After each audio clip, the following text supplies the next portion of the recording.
رحمن يا رحمن ساعدني يا رحمن اشرح صدري قرآن. بسم الله الرحمن الرحيم. الحمد لله الذي لا إله إلا هو له الملك وله الحمد وهو على كل شيء قدير، والصلاة والسلام على رسوله الكريم وخاتم النبيين وعلى آله وأصحابه ومن تبعهم بإحسان إلى يوم الدين. فأعوذ بالله من الشيطان الرجيم. بسم الله الرحمن الرحيم. وقضى ربك ألا تعبدوا إلا إياه. تیرے رب نے فیصلہ کر دیا ہے کہ تم لوگ کسی کی عبادت نہ کرو مگر صرف اسی کی. سورہ الاسراء آیت 23. عزیز سامعین، السلام علیکم ورحمۃ اللہ وبرکاتہ. آج جس عنوان کے اوپر میں مخاطب کر رہی ہوں وہ ہے اللہ تعالیٰ کی پسند اور ناپسند کا فیصلہ. قرآن میں جگہ جگہ ہدایت اور گمراہی اور صحیح اور غلط رویے کے اعتبار سے اللہ کا آخری فیصلہ کیا ہوگا یہ بتا دیا گیا ہے، اور اللہ تعالیٰ کے اہم ترین احکامات بھی واضح کر کے بتا دیے گئے ہیں قرآن میں، اور اللہ تعالیٰ کے پسند اور ناپسند فیصلوں کے بارے میں بھی کھول کھول کر قرآن بیان کرتا ہے. تو آئیے بہنوں دیکھتے ہیں کہ اللہ کے وہ کون سے احکامات ہیں جن پر ہمیں عمل پیرا ہونا ہے، اور اللہ کی پسند اور ناپسند فیصلے کیا ہیں. آئیے اب ہم قرآن میں دیکھتے ہیں. تو سب سے پہلا ہے عبادات رب. تم لوگ کسی کی عبادت نہ کرو مگر صرف اسی کی. یہاں پر واحد اللہ ہی کی عبادت کرنے پر زور دیا جا رہا ہے. لیکن دیکھیے آج کل لوگ اللہ کی عبادت سے منہ موڑنے کے ہزار راستے ڈھونڈ لیے ہیں. جیسے کہ ہم دیکھ سکتے ہیں کہ یہ لوگ اللہ کو ایک تو مانتے ہیں لیکن رکوع اور سجود نظر و نیاز کسی اور سے جا کے کرتے ہیں، کسی اور سے مدد مانگتے ہیں اور دعا مانگتے ہیں، اور ایسے ہی شکل میں دوسرے عباداتی طریقے جو یہ لوگ غیر اللہ کے لیے مخصوص کر دیے ہیں ان کے لیے وقف کر دیتے ہیں. لیکن پیاری بہنوں، دین الہی کا ہم مسلمانوں سے مطالبہ ہمیشہ سے یہی آتا ہوا ہے کہ عبادت کی ہر شکل صرف اور صرف اللہ ہی کے لیے خاص ہونی چاہیے. پھر دوسرا جو اہم ترین احکام ہے وہ ہے رشتہ دار، مسکین اور مسافر پر انفاق کرنا. یعنی رشتہ داروں، مسکینوں اور مسافر کو ان کا حق دینا اور ان پر خرچ کرنا ہے. ہم دیکھ سکتے ہیں اللہ کی راہ میں خرچ کرنے کا ذکر قرآن میں بار بار آیا ہے. قرآن نے بار بار اس کے بارے میں تاکید کی ہے، اور خاص طور سے اس کا ذکر ایسا بتایا گیا قرآن میں کہ رشتہ داروں، مسکینوں اور مسافروں پر خرچ کرنا ہمارا ان پر احسان کرنا نہیں ہے بلکہ ہم پر ان کا پورا حق ہے. حارث بن وہاب رضی اللہ تعالیٰ عنہ سے روایت ہے کہ رسول صلی اللہ علیہ وسلم نے فرمایا، لوگوں صدقہ کرو کیونکہ تم پر ایک وقت ایسا بھی آئے گا جب ایک شخص اپنا صدقہ لے کر گھومتا پھرے گا اور اسے قبول کرنے والا کوئی نہ ملے گا، اور جس کو وہ دینا چاہے گا وہ ایسا کہے گا کہ اگر تم کل لائے ہوتے تب میں لے لیتا، لیکن آج مجھے اس کی ضرورت نہیں ہے. پھر تیسرا احکام ہے فضول خرچی کرنے سے پرہیز کرو.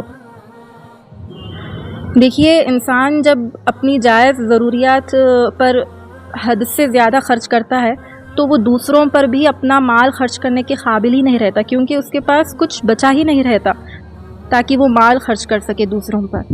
اسی لیے فضول خرچی اللہ کے راہ میں خرچ کرنے سے یہ عمل سے روک دیتی ہے.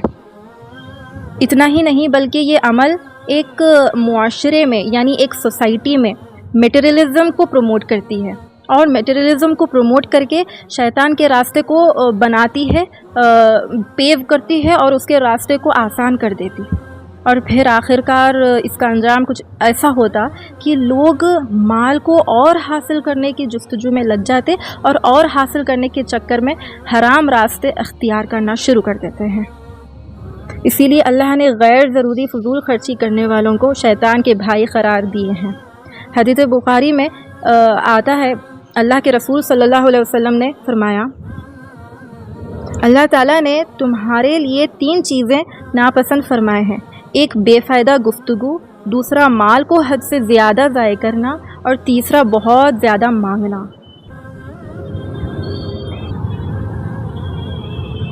پھر چوتھا ہے مال نہ ہونے کی صورت میں نرمی سے انکار کرو۔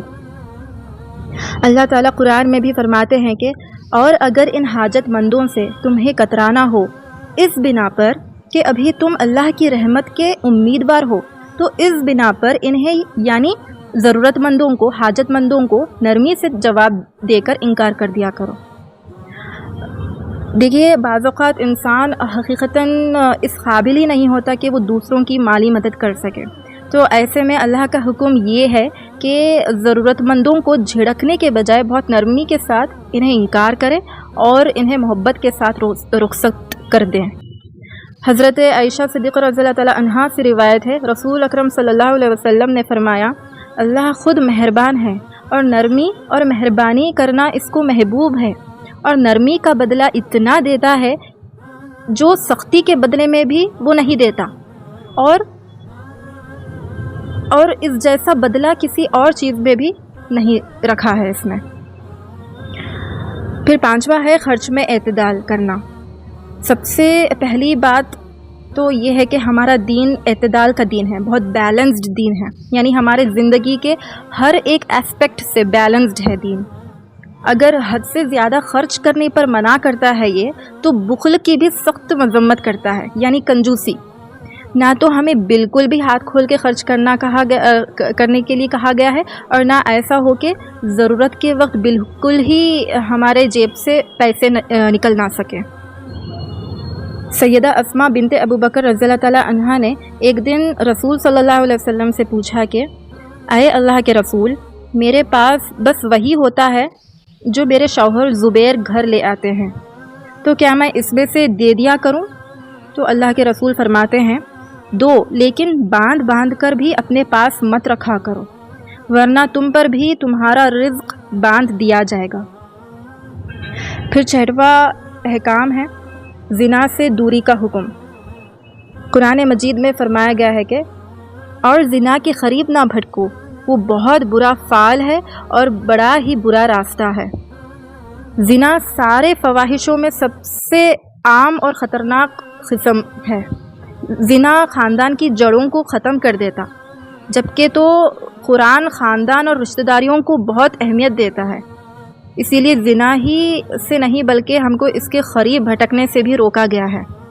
قریب نہ جانے کا مطلب یہ ہے کہ نظر اور ذہن پر قابو رکھنا ہے، اور ان تمام فحش سے بچنا ہے جو ہمیں زنا میں مبتلا کر سکتے ہیں۔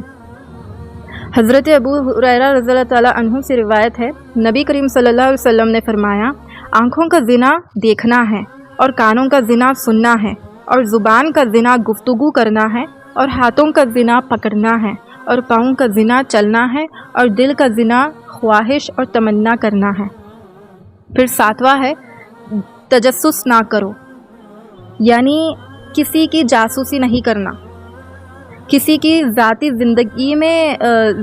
زندگی کے بارے میں جاننے یا کیوریس رہنے کی کوشش نہیں کرنا، نہ ہی اس کی خواہش رکھنا۔ یہ آج کل کے لوگ کا عام سا رویہ بن گیا ہے کہ وہ ان چیزوں کے، ان باتوں کے پیچھے لگ جاتے ہیں جن کا انہیں علم تک نہیں ہوتا۔ وہ ایسے چیزوں کو سننا اور سمجھنے کی کوشش کرتے ہیں جن سے ان کو کوئی فائدہ ہی نہیں پہنچتا، اور نہ ان کی کوئی بھلائی ہوتی اس چیز میں، اور دوسروں کے معاملات میں بھی مداخلت کرتے ہیں۔ اس سے ہوتا یہ کہ یہاں سے پھر غیبت، تہمت، طنز اور تحذیق اور ایسے ہی دوسری اخلاقی برائیوں کا راستہ کھل جاتا ہے، جبکہ قرآن واضح کر رہا ہے کہ قیامت کے دن انسان کے اس رویے پر اس کی بہت سخت پوچھ گچھ کی جائے گی۔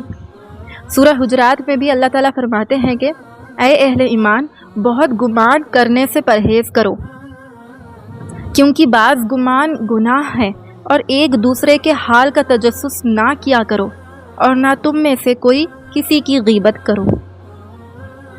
ایک حدیث میں آتا ہے، ابو ہریرہ رضی اللہ تعالیٰ عنہ سے روایت ہے، نبی کریم صلی اللہ علیہ وسلم نے فرمایا، تم بدگمانی سے بچو، اسی لیے کہ بدگمانی سب سے زیادہ جھوٹی بات ہے، اور کسی کی عیب کی جستجو نہ کرو اور نہ اس کی ٹوہ میں لگے رہو۔ آخر میں اللہ سے دعا ہے کہ اللہ تعالیٰ ہمیں ان سارے احکامات پر عمل پیرا ہونے کی توفیق عطا کرے، کہنے سننے سے زیادہ عمل کی توفیق دے۔ آمین۔ وآخر الدعوانا ان الحمد للہ رب العالمین۔